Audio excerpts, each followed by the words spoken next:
आचार्य रामचंद्र शुक्ल हिंदी साहित्य के महान आलोचक, निबंधकार, इतिहासकार और विचारक थे। उन्हें हिंदी आलोचना का जनक माना जाता है। उन्होंने हिंदी साहित्य को वैज्ञानिक, तर्कपूर्ण और सामाजिक दृष्टि से समझने की परंपरा स्थापित की।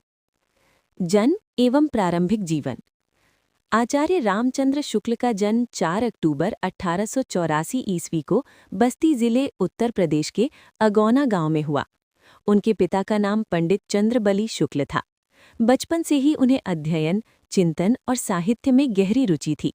प्रारंभिक शिक्षा के बाद उन्होंने संस्कृत, हिंदी और अंग्रेजी साहित्य का गहन अध्ययन किया।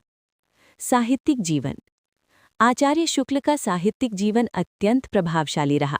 उन्होंने हिंदी साहित्य को भावनात्मकता के साथ साथ तर्क और सामाजिक यथार्थ से जोड़ा। वे मानते थे कि साहित्य का उद्देश्य लोकमंगल होना चाहिए। प्रमुख विचार। साहित्य समाज का दर्पण है।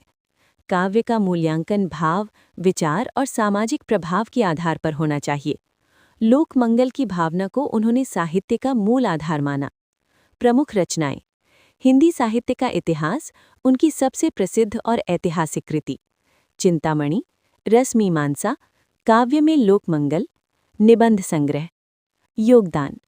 हिंदी आलोचना को व्यवस्थित और वैज्ञानिक स्वरूप दिया।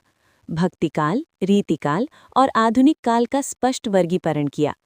हिंदी साहित्य के इतिहास लेखन को नई दिशा दी। निधन। आचार्य रामचंद्र शुक्ल का निधन 2 फरवरी 1941 ईस्वी को हुआ। निष्कर्ष।